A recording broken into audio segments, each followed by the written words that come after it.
আমি যে আয়াত তেলাওয়াত করলাম, এই আয়াতের মধ্যে আল্লাহ তাআলা বলছেন, কাইফা তাকফুরুনা বিল্লাহি ওয়া কুনতুম আমওয়াতান ফাআহইয়াকুম সুম্মা ইউমীতুকুম সুম্মা ইউহয়ীকুম সুম্মা ইলাইহি তুরজাউন।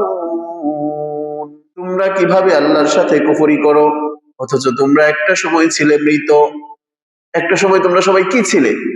মৃত ছিলে, তোমাদের কোনো জান ছিল না, কথা বলার মতো শক্তি এক সময় তোমাদের ছিল না, দুনিয়াতে তোমরা ছিলে না, এক সময় তোমরা মৃত ছিলে। সুম্মা আহইয়াকুম, অতঃপর তোমাদেরকে আমি কি করেছি? জীবন দান করেছি, জীবিত করেছি। আল্লাহ যদি চাইতেন যে এই দুই চোখের নিচে আমি নাক দিলাম, এই নাকটা আমি চোখের নিচে না দিয়া যদি আল্লাহ চাইতেন কপালে দিতে পারতেন না পারতেন? এটা কি সুন্দর দেখা যাইতো? এই ঠোঁটগুলো আল্লাহ তাআলা সামন দিয়ে দিয়েছেন, মুখের অগ্রভাগে আল্লাহ তাআলা ঠোঁট দিয়ে দিয়েছেন, এই ঠোঁটগুলো যদি আল্লাহ তাআলা পেছন দিয়ে দিতেন। কানগুলো আল্লাহ তাআলা দুই সাইডে দিয়ে দিয়েছেন, আল্লাহ চাইলে, আল্লাহ যদি চাইতেন এই কানগুলোকে কপালে দিতে পারতেন না? আল্লাহ তাআলা কত সুন্দর করে আমাদেরকে বানিয়েছেন, কত সুন্দর একটা স্ট্রাকচার দিয়ে, একটা অবকাঠামো দিয়ে আল্লাহ তাআলা আমাদেরকে বানিয়েছেন। সেই মহান রবের দরবারে শুকরিয়া আদায় করার দরকার আছে না নাই? আল্লাহ তাআলা সর্বপ্রথম যখন মানুষ বানানোর ইচ্ছা করলেন, দেখেন পৃথিবীতে এত হাজার হাজার লাখ লাখ মাখলুক আছে, গাছ আছে, পশু আছে, পাখি আছে, ইট পতঙ্গ আছে, কীট পতঙ্গ আছে, কত কিছু আছে। আল্লাহ তাআলা সব না বানিয়ে আমাদেরকে মানুষ বানিয়েছেন। এটা শুকরিয়ার বিষয় না? বিষয়। আল্লাহ তাআলা শুধু মানুষ বানাই ক্ষান্ত হন নাই, আল্লাহ তাআলা চাইলে আমাদেরকে কাফের মুশরিকের ঘরে জন্ম দিতে পারতেন, কোনো হিন্দু ঘরে আল্লাহ তাআলা চাইলে জন্ম দিতে পারতেন, আল্লাহ তাআলা কোনো ইহুদি নাসারার ঘরে জন্ম দিতে পারতেন, কিন্তু না, আল্লাহ তাআলা আমাদেরকে কোনো কাফের মুশরিক, কোনো ইহুদি খ্রিস্টান, কোনো হিন্দুর ঘরে জন্ম না দিয়ে একজন মুসলমান ঘরে জন্ম দিয়েছেন। এই জন্য শুকরিয়া আদায় করার বিষয় না? বিষয়। আল্লাহ তাআলা শুধু মুসলমানের ঘরে আমাদেরকে জন্ম দিয়েই ক্ষান্ত হন নাই। এই পৃথিবীর বুকে যতগুলো উম্মত, যতজন নবী রাসূল আল্লাহ তাআলা প্রেরণ করেছিলেন, সবচেয়ে উত্তম উম্মত হচ্ছে উম্মতে মুহাম্মাদী, অর্থাৎ মুহাম্মদুর রাসূলুল্লাহ সাল্লাল্লাহু আলাইহি ওয়াসাল্লামের উম্মত। আমাদেরকে চাইলে অন্য কোনো উম্মতে পাঠাতে পারতেন, না পাঠিয়ে সর্বশ্রেষ্ঠ উম্মতে আল্লাহ তাআলা আমাদেরকে পাঠিয়েছেন। আল্লাহ তাআলার শুকরিয়া আদায় করার দরকার না? দরকার না? তাহলে আমাদের জন্মের ধাপগুলো দেখেন। আল্লাহ তাআলা আমাদেরকে কোনো কীটপতঙ্গ বানান নাই, অন্য কোনো মাখলুক বানান নাই, মানুষ বানিয়েছেন। এটাও শুকরিয়া আদায়ের বিষয়। আল্লাহ তাআলা শুধু মানুষ বানিয়েছেন এমন নয়, আল্লাহ তাআলা আমাদেরকে কোনো কাফের মুশরিক, কোনো ইহুদি খ্রিস্টান, কোনো হিন্দুর ঘরে জন্ম দেন নাই, মুসলমানের ঘরে জন্ম দিয়েছেন। এটাও শুকরিয়ার বিষয়। আল্লাহ তাআলা শুধু মুসলমানের ঘরে জন্ম দিয়েছেন বিষয়টা এমন নয়, আল্লাহ তাআলা পৃথিবীর বুকে যত উম্মত পাঠিয়েছেন, সর্বশ্রেষ্ঠ উম্মতের মধ্যে আল্লাহ তাআলা আমাদেরকে পাঠিয়েছেন। এটাও শুকরিয়ার বিষয়। তাহলে প্রতিটা বিষয় নিয়ে আমি কি আল্লাহ তাআলার কাছে আবেদন করেছিলাম যে আল্লাহ আপনি আমাকে মানুষ বানায়েন? আবেদন করেছিলাম না? আমরা কেউ আবেদন করি নাই। যেমন আবেদন করি নাই মানুষ বানাইতে, ঠিক ওইরকম আবেদন করি নাই যে আল্লাহ আপনি আমাকে মুসলমানের ঘরে পাঠায়েন। আল্লাহ তাআলা মেহেরবানি করে, দয়া করে আমাদেরকে মুসলমানের ঘরে পাঠিয়েছেন।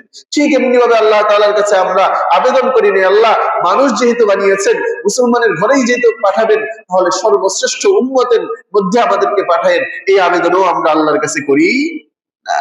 তারপরেও যে আল্লাহ দয়া করে, মায়া করে সর্বশ্রেষ্ঠ উম্মতে পাঠাইলেন, সর্বশ্রেষ্ঠ উম্মতের অন্তর্ভুক্ত করে পাঠাইলেন, সেই আল্লাহর অবাধ্যতা করা উচিত নাকি নিয়ামতের শুকরিয়া আদায় করা উচিত? নিয়ামতের শুকরিয়া আদায় করা উচিত। এরপরে আমরা যেভাবে আল্লাহ তাআলার অবাধ্যতা করি, আল্লাহ আল্লাহ আপনি আমাদেরকে মাফ করেন। আল্লাহ তাআলা সৃষ্টির সূচনা কিভাবে করলেন? সর্বপ্রথম আল্লাহ তাআলা কাকে বানিয়েছেন? হযরত আদম আলাইহিস সালাতু ওয়াস সালামকে আল্লাহ তাআলা সর্বপ্রথম বানিয়েছেন। এই আদম আলাইহিস সালাতু ওয়াস সালাম থেকে নিয়ে আমাদের সবাইকে আল্লাহ তাআলা বানাইলেন। সূরাতুন নিসার 1 নম্বর আয়াতে আল্লাহ তাআলা বলেন, ইয়া আইয়ুহান নাসু ইত্তাকু রাব্বাকুমুল্লাযী খালাকাকুম মিন নাফসিন ওয়াহিদাতিন ওয়া خلق منها زوجها وبث منهما رجالا كثيرا ونساء। আল্লাহ তাআলা বলেন, ইয়া আইয়ুহান নাসু ইত্তাকু রাব্বাকুম, হে মানব সকল তোমরা তোমাদের ওই রবকে ভয় করো। কোন রব? আল্লাযী খালাকাকুম মিন নাফসিন ওয়াহিদা, যিনি তোমাদেরকে একটি নফস থেকে, একজন থেকে পৃথিবীর সকল মানুষকে সৃষ্টি করেছেন। সে একজন মানুষকে হযরত আদম আলাইহিস সালাতু ওয়াস সালাম, একজন মানুষ থেকে যে সৃষ্টি করলেন, ওই একজন মানুষ হচ্ছে হযরতে আদম আলাইহিস সালাতু ওয়াস সালাম। আমাদের পিতা হযরত আদম আলাইহিস সালাতু ওয়াস সালামকে আল্লাহ তাআলা কয়েকটা ধাপে সৃষ্টি করলেন। আল্লাহ তাআলা যখন মানুষকে সৃষ্টি করতে চাইলেন, ফেরেশতাদেরকে নিয়ে বসলেন পরামর্শ, বললেন, ওগো আমার ফেরেশতারা, বসো, তোমাদের সাথে আমি একটা পরামর্শ করতে চাই। এটা সূরাতুল বাকারার 30 নম্বর আয়াতে আল্লাহ তাআলা উল্লেখ করেছেন। وَإِذْ قَالَ رَبُّكَ لِلْمَلَائِكَةِ إِنِّي جَاعِلٌ فِي الْأَرْضِ خَلِيفَةً قَالُوا أَتَجْعَلُ فِيهَا مَن يُفْسِدُ فِيهَا وَيَسْفِكُ الدِّمَاءَ وَنَحْنُ نُسَبِّحُ بِحَمْدِكَ وَنُقَدِّسُ لَكَ قَالَ إِنِّي أَعْلَمُ مَا لَا تَعْلَمُونَ। স্মরণ করুন ওই সময়ের কথা, আল্লাহ তাআলা যখন ফেরেশতাদের কাছে পরামর্শ চাইলেন, ওগো আমার ফেরেশতারা, আমি তো জমিনের মধ্যে আমার খলিফা নিযুক্ত করতে চাই, খলিফা সৃষ্টি করতে চাই। তখন ফেরেশতারা কি উত্তর দিল জানেন? যারা জমিনের মধ্যে ফিতনা ফাসাদ সৃষ্টি করবে, ঝগড়া সৃষ্টি করবে, খুন খারাপি করবে, রক্তপাত ঘটাবে, এমন জিনিস আপনি জমিনে কেন সৃষ্টি করতে চান? অথচ আমরাই তো আপনার কি করি? তাসবিহ করি, আপনার প্রশংসা করি, তাহলে আপনার কেন তাদেরকে বানাতে হবে? জমিনের মধ্যে ফিতনা ফাসাদ করে না ঝগড়া ফাসাদ আছে না নাই, রক্তপাত আছে না নাই, খুন খারাপি আছে না নাই? আল্লাহ তাআলা জানতেন এগুলো হবে, তারপরেও আল্লাহ তাআলা ফেরেশতাদেরকে উত্তর দিলেন, ইন্নী আ'লামু মা লা তা'লামুন। ওগো আমার ফেরেশতারা, আমি যা জানি তোমরা তা জানো না, আমি যা জানি তোমরা তা জানো না। আল্লাহ তাআলা ফেরেশতাদেরকে ডাক দিলেন। প্রসিদ্ধ ফেরেশতা আছেন হযরত জিবরাইল আলাইহিস সালাতু ওয়াস সালাম, হযরত মিকাইল আলাইহিস সালাতু ওয়াস সালাম, হযরত আজরাইল আলাইহিস সালাতু ওয়াস সালাম। আজরাইল আলাইহিস সালাতু ওয়াস সালামের নাম মূলত আজরাইল না, নাম হলো মালাকুল মাউত। আমরা সকলেই তাকে আজরাইল ডাকি, এটা একটা ইসরাইলি রওয়ায়াত। যাই হোক, আল্লাহ তাআলা বললেন, ওগো জিবরাইল এদিকে আসো।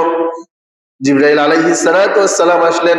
আল্লাহ তাআলা বললেন, যাও জিবরাইল, গিয়ে জমিনের মধ্য থেকে বিভিন্ন স্থান থেকে তুমি মাটি নিয়ে আসো, বিভিন্ন স্থান থেকে তুমি একটু একটু করে কিনে আসো, মাটি নিয়ে আসো। এই মাটি দিয়ে আমি মানুষ তৈরি করব, মানুষ বানাবো। হযরতে জিবরাইল আলাইহিস সালাতু ওয়াস সালাম রওনা করে দিলেন।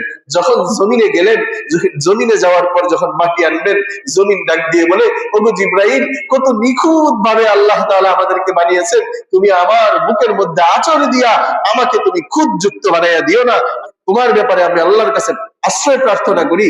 এই কথা যখন বলেছে, বলার সাথে সাথেই হযরত জিবরাইল আলাইহিস সালাতু ওয়াস সালামের অন্তরের মধ্যে মায়া তৈরি হয়ে গেল। তিনি এখান থেকে মাটি না নিয়েই আল্লাহর কাছে ফিরে গেলেন, গিয়ে বললেন, ওগো আল্লাহ, আমি যখন মাটির কাছে গেলাম, মাটি আনার জন্য যখন আমি জমিনে গেলাম, যাওয়ার সাথে সাথেই সে আপনার কাছে আমার ব্যাপারে আশ্রয় প্রার্থনা করেছে, এই জন্য আমি আনতে পারি।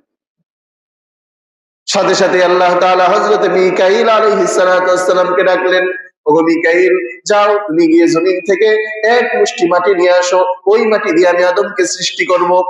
হযরত মিকাইল আলাইহিস সালাতু ওয়াস সালাম গেলেন। যাওয়ার পর যখন জমিন থেকে মাটি আনবেন, তখন সাথে সাথে আল্লাহ তাআলা জমিনের মুখ খুলে দিলেন।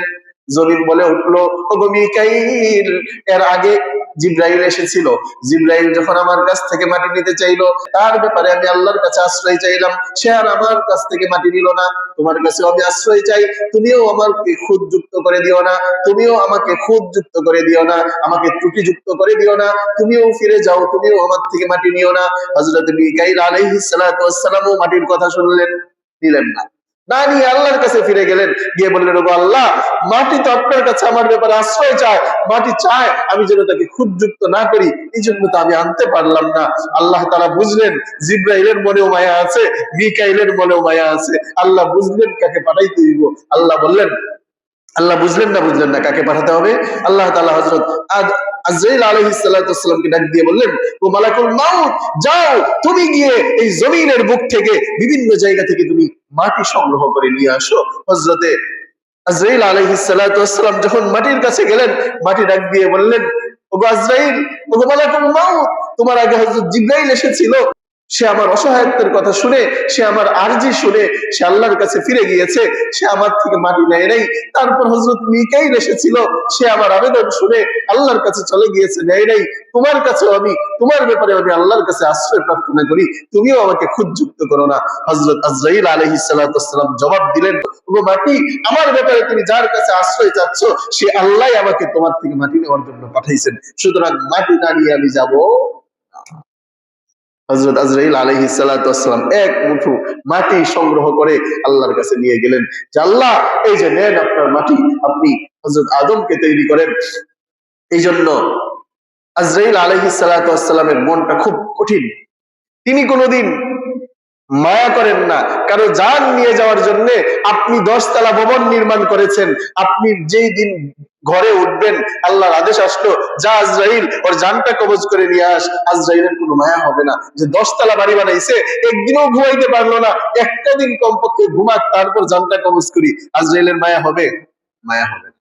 তো মাটি যখন আল্লাহর কাছে দিলেন, মাটি হয় কয়েক ধরনের। আমরা যেই মাটি হোক আমরা সবগুলোকে মাটিই বলি, কিন্তু আরবিতে এগুলোকে মাটি বলা হয় না। মাটিটা যখন আনছে, এটা হচ্ছে ধুলা মাটি। একটা কি মাটি? ধুলা মাটি, মানে পানি, মাটির মধ্যে কোনো ধরনের পানি নাই, আপনি ধরলেন মাটি এমনি ছাড়লে ছড়ায় যাবে না মাটিটা। এই মাটিটাকে আরবিতে বলা হয় তুরাব। এই মাটিটাকে আরবিতে বলা হয় তুরাব। এই মাটির মধ্যে যখন আপনি একটু পানি ঢেলে দিবেন, পানি ঢেলে যাওয়ার সাথে সাথে এটা কাদার মতো হয়ে যাবে। এখন যদি আপনি ছাড়েন, এটা আর আগের মতো ছড়ায়া যাবে না, এটা এক জায়গার মধ্যেই পড়বে, নাকি আলাদা হয়ে যাবে?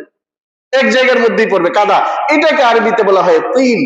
তাহলে সর্বপ্রথম যে মাটিটা হযরত আজরাইল আলাইহিস সালাতু ওয়াস সালাম এনেছিলেন, এটা ছিল তুরাব, অর্থাৎ এটার মধ্যে কোনো ধরনের পানি মিশ্রিত ছিল না, ধুলা ধুলা ছিল। আল্লাহ তাআলা এই ব্যাপারে সূরা আলে ইমরানের 59 নম্বর আয়াতে বলেন, خلقه من تراب ثم قال له كن فيكون। হযরত আদমকে আমি সর্বপ্রথম যখন বানানো শুরু করলাম, তখন আমি তাকে ধুলাযুক্ত মাটি দিয়ে বানানো শুরু করলাম। সর্বপ্রথম কি মাটি আনছে? ধুলাযুক্ত। দেখেন কয় ধাপে হযরত আদম আলাইহিস সালামকে আল্লাহ তাআলা সৃষ্টি করলেন। সর্বপ্রথম কিভাবে? ধুলাযুক্ত মাটি। খলাকাহু মিন তুরাব, আল্লাহ তাআলা তাকে ধুলাযুক্ত মাটি দিয়ে বানানো শুরু করলেন। এই যে মাটিটা আছে, ধুলাযুক্ত মাটিটা, এটার উপর আল্লাহ তাআলার রহমতের বৃষ্টি যখন আল্লাহ তাআলা বর্ষণ করলেন, বর্ষণ করার সাথে সাথে কাদাযুক্ত মাটি হয়ে গেল। এই ব্যাপারে আল্লাহ তাআলা সূরা আলিফ লাম আস-সিজদা, আলিফ লাম মিম আস-সিজদার 7 নম্বর আয়াতে আল্লাহ তাআলা বলেন, الذي أحسن كل شيء خلقه وبدأ خلق الإنسان من طين ثم جعلناه نطفة في قرار مكين। আল্লাহ তাআলা বলেন, এই ধুলাযুক্ত মাটিটাকে আমি কাদাযুক্ত মাটিতে রূপান্তরিত করলাম। করে কি করলাম? আল্লাযী আহসানা কুল্লা শাইইন খালাকাহু ওয়া বাদাআ খালকাল ইনসানি মিন তিন। পৃথিবীতে যত জিনিস আছে সব জিনিসকে আমি এটা দিয়ে বানাইলাম। ওয়া বাদাআ খালকাল ইনসানি মিন তিন, এবং মানুষ সৃষ্টির সূচনাই করলাম আমি কাদাযুক্ত মাটি দিয়ে। সুবহানাল্লাহ বলবেন না? তার মানে আদম আলাইহিস সালাতু ওয়াস সালামকে সৃষ্টির সূচনাই করছেন কি দিয়ে? কাদাযুক্ত। এই কাদাযুক্ত মাটিটা পরে কি হয়ে গেল? পরে সূরাতুস সাফফাতের 11 নম্বর আয়াতে আল্লাহ তাআলা বলেন, এই কাদাযুক্ত মাটিটা আস্তে আস্তে আঠালো মাটিতে রূপান্তরিত হয়ে গেল। কিভাবে? আল্লাহ তাআলা বলেন, ইন্না খলাকনাহু মিন তিনিল লাযিব। অতঃপর এই কাদাযুক্ত মাটিটাকে আমি আঠালো মাটিতে রূপান্তরিত করলাম। আঠালো মাটি দিয়ে আমি হযরত আদমকে বানাইলাম। তৃতীয় ধাপ চলে গেল। প্রথম ধুলাযুক্ত মাটি, দ্বিতীয় কাদাযুক্ত মাটি, অর্থাৎ পানির সাথে ধুলাযুক্ত মাটিটার সাথে যখন একটু পানি মিশ্রিত হয়ে যায়, কাদার মতো হয়ে যায়, এই কাদাযুক্ত মাটি। 3 নম্বরে আল্লাহ তাআলা বললেন যে এই কাদাযুক্ত মাটিটাকে আমি কি করলাম? আঠালো মাটিতে রূপান্তরিত করলাম। 3 নাম্বার তিনিল লাযিব, এই আঠালো মাটি দিয়ে আল্লাহ তাআলা হযরত আদম আলাইহিস সালাতু ওয়াস সালামকে সৃষ্টি করলেন। এই আঠালো মাটিটা কি হয়ে গেল? এই আঠালো মাটিটা আস্তে আস্তে ঠনটনে হয়ে গেল, দুর্গন্ধযুক্ত হয়ে গেল। আঠালো মাটিটা অনেকদিন রেখে দিলে দুর্গন্ধযুক্ত হয়ে যাবে না? এটা দুর্গন্ধযুক্ত হয়ে গেল, এটা ঠনটনে হয়ে গেল। এই ব্যাপারে আল্লাহ তাআলা সূরাতুল হিজরের 28 নম্বর আয়াতে বলেন, وإذ قال ربك للملائكة إني خالق بشرا من صلصال من حمأ مسنون স্মরণ করুন ওই সময়ের কথা وإذ قال ربك للملائكة যখন আপনার প্রভু ফেরেশতাদেরকে বলল ইন্নী খালিকুম বাশারা নিশ্চয়ই আমি জমিনের মধ্যে মানুষ সৃষ্টি করতে যাচ্ছি কি দিয়ে মিন সালসালিন মিন হামাইন মাসনুন ঠনঠনে শুষ্ক দুর্গন্ধযুক্ত মাটি দিয়ে আমি মানুষ তৈরি করতে যাচ্ছি তাহলে এটা কয় নাম্বার ধাপ হইলো 4 নাম্বার প্রথম ধাপ ছিল ধুলাবালি ধুলা মাটি 3 নাম্বার ছিল কাদাযুক্ত 2 নাম্বার ছিল কাদাযুক্ত মাটি 3 নাম্বার এই কাদাটা আঠালো মাটিতে রূপান্তরিত হয়ে গেল 4 নম্বরে এই আঠালো মাটিটা আস্তে আস্তে ঠনঠনে শুষ্ক মাটিতে পরিণত হয়ে গেল দুর্গন্ধযুক্ত হয়ে গেল 5 নম্বরে আল্লাহ কি বললেন সূরাতুর রহমানের 14 নম্বর আয়াতে আল্লাহ তাআলা বলেন খলাকাল ইনসানা মিন সালসালিন কাল ফাখখার আমি আল্লাহ এই ঠনঠনে শুষ্ক দুর্গন্ধযুক্ত মাটিটাকে পুরা মাটির মতো বানিয়ে দিলাম কি মাটির মতো 5 নাম্বার ধাপ আল্লাহ তাআলা এই মাটিকে এখনো প্রসেস করছেন দেখেন মাটিকে এখন পর্যন্ত আল্লাহ প্রসেস করছেন কোন মাটিটাকে ওই যে হযরত আজরাইল আলাইহিস সালাতু ওয়াসসালাম জমিন থেকে যে মাটিটা নিয়ে আসছিলেন এই মাটিটাকে এখন পর্যন্ত আল্লাহ তাআলা 5টা ধাপে এটাকে প্রসেস করে আল্লাহ তাআলা পুরা মাটিতে রূপান্তরিত করলেন এই মাটিটাকে আল্লাহ তাআলা 40 বছর পর্যন্ত আকৃতি বানিয়ে রেখে দিয়েছেন শুধু এই মাটিটাকে আল্লাহ তাআলা আকৃতি বানিয়ে রেখে দিলেন কতদিন পর্যন্ত 40 বছর পর্যন্ত শুকানোর জন্য শয়তান তো টেনশনে পড়ে গেছে আল্লাহ এটা কি বানাইছেন কারণ বুঝতেছে না তো এখনো কি বানাইছেন খালি বানিয়ে রেখে দিয়েছেন এখনো তো রূহ ফুঁকে দেন নাই ভিতরে এখনো রূহ দিবেন শয়তান তো টেনশনে পড়ে গেছে হায় হায় কি হয়ে গেল এটা তখন শয়তান একদিন চাইলো নাকের যে ছিদ্রটা আছে এই নাকের ছিদ্রটা দিয়ে শয়তান একদিন প্রবেশ করলো প্রবেশ করে পুরাটা সফর করে চলে একেবারে পেছনের রাস্তা দিয়ে বের হয়ে গেল আয়েশা বলতেছে তখনও তো শয়তান উপাধিতে ভূষিত হয়নি হইছে তখন তো সে আজাজিল তখন সে মুআল্লিমুল মালাইকা ফেরেশতাদের উস্তাদ তখন সে ঘুরে আয়েশা বলতেছে আরে ভিতরে তো কিছুই নাই একেবারে ফাঁকা আল্লাহ এটা কি বানাইছে মানে একটু তাচ্ছিল্যে দিয়ে সে দিল এরপর আল্লাহ তাআলা কি করলেন 40 বছর এটাকে রেখে দেওয়ার পর আল্লাহ তাআলা সূরাতুল হিজরের 29 নম্বর আয়াতে বলেন فإذا سويته ونفخت فيه من روحي فقعوا له ساجدين অতঃপর আমি আল্লাহ এই দেহের মধ্যে আমার রূহকে আমি ফুঁকে দিলাম ফাকাউ লাহু সাজিদিন যখন আমি তাকে রূহ ফুঁকে দিয়ে সাওয়াইতুহু অবকাঠামো দিয়ে স্ট্রাকচার দিয়ে যখন তোমাদের সামনে আমি নিয়ে আসলাম ফাকাউ লাহু সাজিদিন তোমরা সকলেই এর সিজদাবনত হয়ে যাও ফেরেশতাদেরকে কি দিলেন আদেশ দিয়ে দিলেন তোমরা কি হয়ে যাও এই আদমকে সিজদা করো আল্লাহ তাআলা হযরত আদম আলাইহিস সালাতু ওয়াস সালামকে 60 হাত লম্বা করে বানিয়েছিলেন কয় হাত লম্বা বুখারী শরীফে 3355 নম্বর হাদিসের বর্ণনা রাসূলুল্লাহ সাল্লাল্লাহু আলাইহি ওয়াসাল্লাম বলেন খালাকাল্লাহু আদামা ওয়া তুলুহু 60 জিরান তাহলে যখন আমরা জান্নাতে যারা প্রবেশ করব আমরা তো আশা করি অবশ্যই আল্লাহ তাআলা আমাদেরকে কি দিবেন জান্নাত দিবেন আমরা যখন জান্নাতে প্রবেশ করব আল্লাহ তাআলা আমাদেরকে 60 হাত লম্বা কি বানিয়ে দিবেন বানিয়ে তারপর জান্নাতে প্রবেশ করাবেন তাহলে আদম আলাইহিস সালাতু ওয়াস সালাম কয় হাত লম্বা ছিলেন 60 হাত লম্বা ছিলেন তো আদম আলাইহিস সালাতু ওয়াস সালামকে যখন সৃষ্টি করলেন সৃষ্টি করার পর যখন ফেরেশতাদেরকে বললেন যে তোমরা কি করো সিজদা করো ফাসাজাদাল মালাইকাতু কুল্লুহুম আজমাউন ইল্লা ইবলিস শয়তান কি করলো না সিজদা করলো না সে চিরদিনের জন্য অভিশপ্ত হয়ে গেল সে অভিশপ্ত হয়ে গিয়ে তো মানুষের পিছনে আজ পর্যন্ত লেগে আছে 3টা জিনিস আল্লাহর কাছে সে চাইছিল আল্লাহ দিয়ে দিয়েছে এটা অন্য আলোচনা কিন্তু মানুষকে আল্লাহ তাআলা কিভাবে সৃষ্টির সূচনা করেছেন দেখেন এই যে 6টা পদ্ধতিতে 5টা শুধু মাটিকেই প্রসেস করলেন 6 নম্বরে এসে এই মাটির মধ্যে আল্লাহ তাআলা রূহ ফুঁকে দিলেন একটা অবকাঠামো একটা স্ট্রাকচার তৈরি করলেন একবার চিন্তা করে দেখেন তো আপনি কি আবেদন করেছিলেন যে গো আল্লাহ আমি তো এখনো মায়ের পেটে আছি মানুষকে যেমন সাধারণ ভাবে সৃষ্টি করেছেন আমার নাকটাও সামনে দিয়ে দিয়েন চোখটা ওরকমই রেখেন নাকি আল্লাহ ইচ্ছা করে দিয়েছেন এরকম আল্লাহ ইচ্ছা করে দিয়েছেন সে আল্লাহ যদি চাইতেন এই তোর নাকটা আমি নাকের জায়গায় রাখবো না তোর নাকটাকে আমি কানের জায়গায় দিয়ে দিব পারতেন না কিন্তু সবাই আমার দিকে চেয়ে চেয়ে হাসতো এই দেখো কেমন হয়েছে আল্লাহ যদি চাইতেন তোর চোখগুলোকে আমি সামনে দিয়ে দিব না তোর চোখগুলোকে আমি পেছন দিয়ে দিব আল্লাহ চাইলে পারতেন না অবশ্যই পারতেন। এইটাকে আল্লাহ তাআলা বলতে চাচ্ছেন সূরাতুল বাকারা 26 নম্বর আয়াতে আল্লাহ বলছেন, কাইফা তাকফুরুনা বিল্লাহি ওয়া কুনতুম আমওয়াতা। ওরে মানুষ, তুই কিভাবে আল্লাহর সাথে কুফরি করস, অথচ তুই তো একসময় মৃত ছিলি, তোকে তো আমিই জীবন দান করেছি, আমি আবার আমার কাছে তোকে ফিরিয়ে নিব। কিভাবে তুই এভাবে আমার অবাধ্যতা করস, কিভাবে তুই আমার নাফরমানিতে লিপ্ত হয়ে যাস। গত সপ্তাহে এতবার নিষেধ করে দেওয়ার পরেও 12টা 1 যখন বেজেছে, আমি বাসা থেকে এত শব্দ বিকট আওয়াজ শুনেছি। হয়তো সকল খতিবানেই আলোচনা করেছেন, হয়তো আমার সমাজের কেউ করে নাই, অন্য সমাজের কেউ করেছে, তো অবাধ্যতা করেছে। তো 1-2 দিন আগে আমাদের শোক, পুরা বাংলাদেশের শোকে কাতর হয়ে গেল সবাই। আমাদের এখনো কোনো কিছু কাটে নাই, শোক কাটে নাই, কিন্তু আমাদের আনন্দ উল্লাস শুরু হয়ে গেছে। এমন আনন্দ উল্লাস, যে আনন্দ উল্লাস আল্লাহ তাআলা রাগান্বিত হন, আনন্দ উল্লাস কমে নেই। আরে ভাই, এত নাফরমানি আমি কেমনে করি, এটাই প্রশ্ন করছেন আমার আল্লাহ। কাইফা তাকফুরুনা বিল্লাহি ওয়া কুনতুম আমওয়াতা। তুমি তো মৃত ছিলা, তুমি তো মাটি ছিলা। সূরাতুত তাহার 55 নম্বর আয়াতে আল্লাহ বলেন, মিনহা খালাকনাকুম ওয়া ফিহা নুঈদুকুম ওয়া মিনহা নুখরিজুকুম তারাতান উখরা। ওরে বান্দা, তোরে তো মাটি থেকে আমি সৃষ্টি করেছি, আবার মাটিতেই তোকে ফিরিয়ে নিব। ওয়া মিনহা নুখরিজুকুম তারাতান উখরা। আবার শেষবার আরেকবার কি করবেন, মাটি থেকে আমাদেরকে আল্লাহ তাআলা কিয়ামতের ময়দানে বের করবেন না? বের করবেন। তাহলে যে আল্লাহ এত কিছু দিয়ে আমাদেরকে এত মায়া করে আল্লাহ তাআলা বানাইলেন, নিজের রূহ ফুঁকে দিয়েছেন। আল্লাহ এখানে বলেন নাই, ওরে মানুষ, তোর রূহ আমি তোর এখানে ফুঁকে দিলাম, এই কথা বলেন নাই। আল্লাহ বলছেন, আনাফাখা ফীহি মির রূহি, আমি আমার রূহ বান্দার দেহের মধ্যে ফুঁকে দিছি। মানে আল্লাহর রূহটা আল্লাহ কি করেছেন, আমাদের দেহের মধ্যে দিয়ে দিয়েছেন।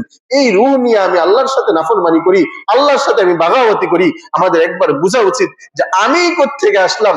আল্লাহ তাআলা সূরাতুদ দাহরের 1 নম্বর আয়াতে বলেন, হাল আতা আলাল ইনসানি হিনুম মিনাদ দাহর লাম ইয়াকুন শাইআম মাযকুরা। আইডেন্টিটি বলতে কিছু ছিল না, প্রকাশ করার মতো কোনো কিছু ছিল না। এমন একটা সময় তোমার উপর দিয়ে অতিক্রান্ত হয়ে গিয়েছে, এমন একটা সময় তোমার উপর দিয়ে অতিবাহিত হয়ে গিয়েছে, তুমি কিছুই ছিল না।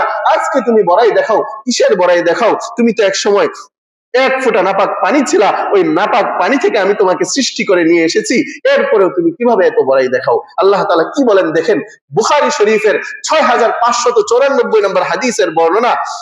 রাসূলুল্লাহ সাল্লাল্লাহু আলাইহি ওয়াসাল্লাম বলেন, ইন্না আহাদাকুম ইউজমাউ ফি বাতনি উম্মিহি 40 ইয়াওমান সুম্মা আলাকাতাম মিসলা যালিক সুম্মা ইয়াকুনু মুদগাতাম মিসলা যালিক সুম্মা ইয়াবাসুল্লাহু মালাকা ফায়ু'মারু বি40 বিরিজকিহি ওয়া আজালিহি ওয়া শাকিয়্যুন আও সাঈদ।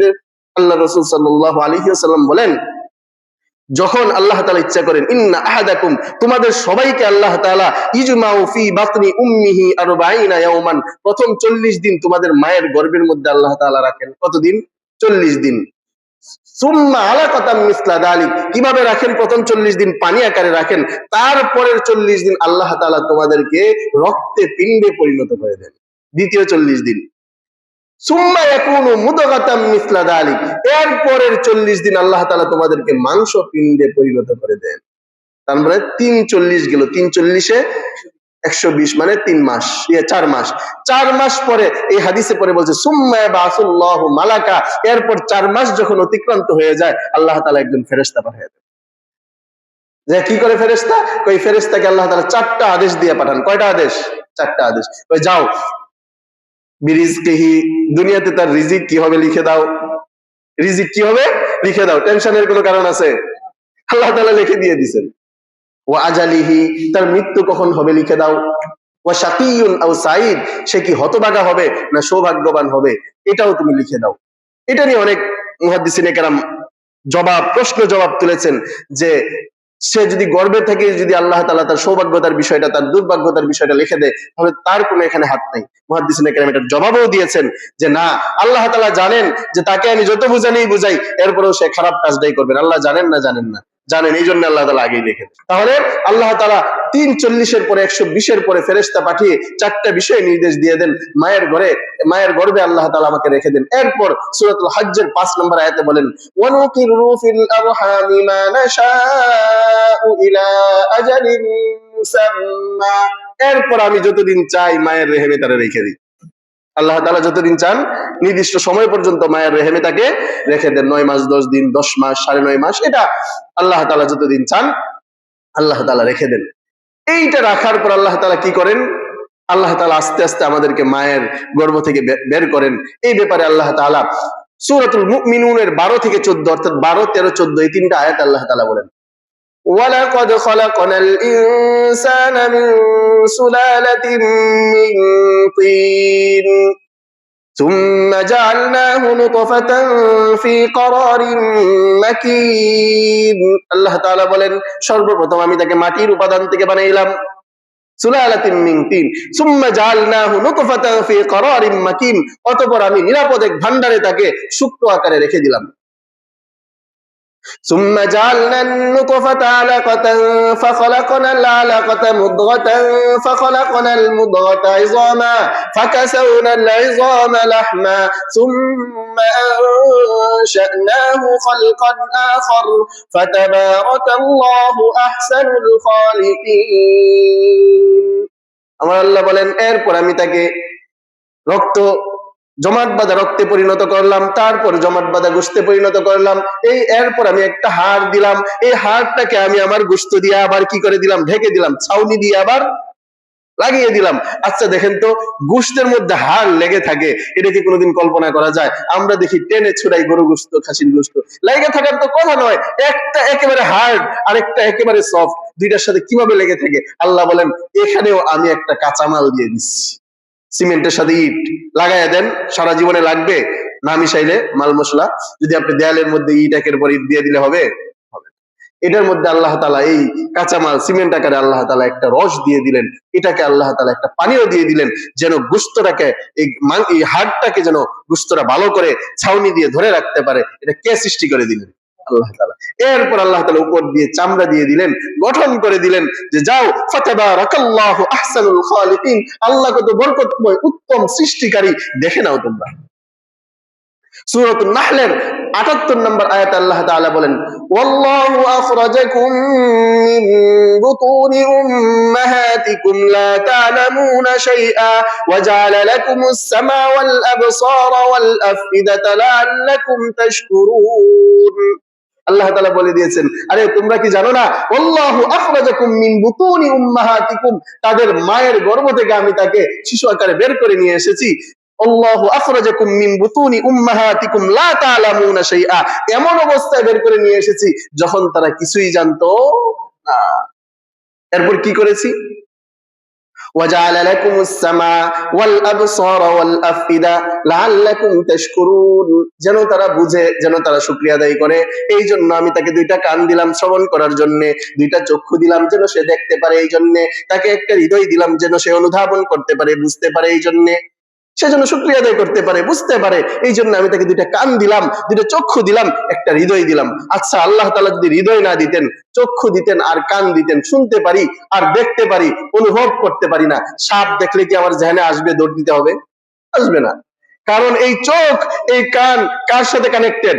হৃদয়ের সাথে, কলবের সাথে, অন্তরের সাথে, আফইদা হৃদয়ের সাথে, অন্তরের সাথে কানেক্টেড। যখন আপনি সাপ দেখেছেন, দেখার সাথে সাথেই আপনার চোখের মধ্যে আল্লাহ তাআলা এত বেশি কোষ দিয়ে দিয়েছেন, সেল দিয়ে দিয়েছেন, যে সেলের কারণে সেল সাথে সাথে আপনাকে সতর্ক করে দিতে হয়, হয়তো হাতের মধ্যে লাঠি নাও, নয়তো একটা দৌড় মারো, নয়তো অন্য কিছু করো। এই যে অনুভবটা, এটা কে দান করে?